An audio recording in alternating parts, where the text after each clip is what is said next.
We see in a triangle, or I guess we know in a triangle, there's three angles. And if we're talking about a right triangle, like the one that I've drawn here, one of them is going to be a right angle. And so we have two other angles to deal with. And what I want to explore in this video is the relationship between the sine of one of these angles and the cosine of the other, the cosine of one of these angles and the sine of the other. So to do that, let's just say that this angle, I guess we could call it angle A, let's say it's equal to theta. If this is equal to theta, if its measure is equal to theta degrees, say, what is the measure of angle B going to be? Well, the thing that will jump out at you, and we've looked at this in other problems, is the sum of the angles of a triangle are going to be 180 degrees. And this one right over here, it's a right triangle. So this right angle takes up 90 of those 180 degrees. So you have 90 degrees left. So these two are going to have to add up to 90 degrees. This one, angle A and angle B, are going to be complements of each other. They're going to be complementary. Or another way of thinking about it is B could be written as 90 minus theta. If you add theta to 90 minus theta, you're going to get, or theta to 90 degrees minus theta, you're going to get 90 degrees. Now, why is this interesting? Well, let's think about what the sine of theta is equal to. Sine is opposite over hypotenuse. The opposite side is BC. So this is going to be the length of BC over the hypotenuse. The hypotenuse is side AB. So the length of BC over the length of AB. Now, what is that ratio if we were to look at this angle right over here?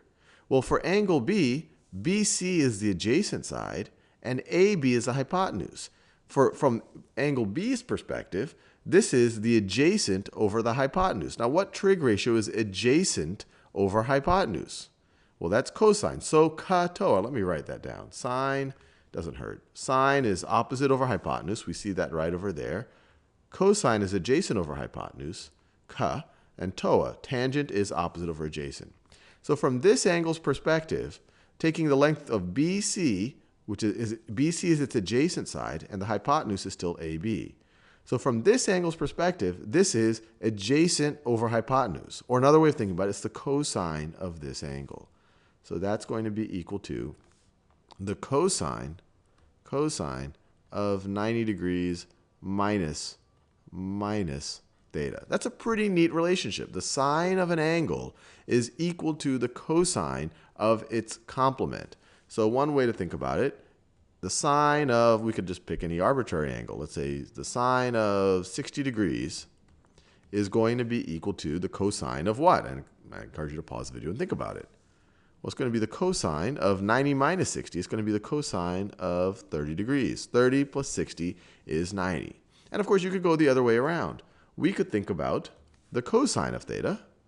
The cosine of theta is going to be equal to the adjacent side to theta, to angle A, I should say. And so the adjacent side is right over here. That's AC. So it's going to be AC over the hypotenuse, adjacent over hypotenuse. The hypotenuse is AB. But what is this ratio from angle B's point of view? Well, the sine of angle B is going to be its opposite side, AC over the hypotenuse, AB. So this right over here, from angle B's perspective, this is angle B's sine. So this is equal to the sine of 90 degrees minus theta. So the cosine of an angle is equal to the sine of its complement. The sine of an angle is equal to the cosine of its complement.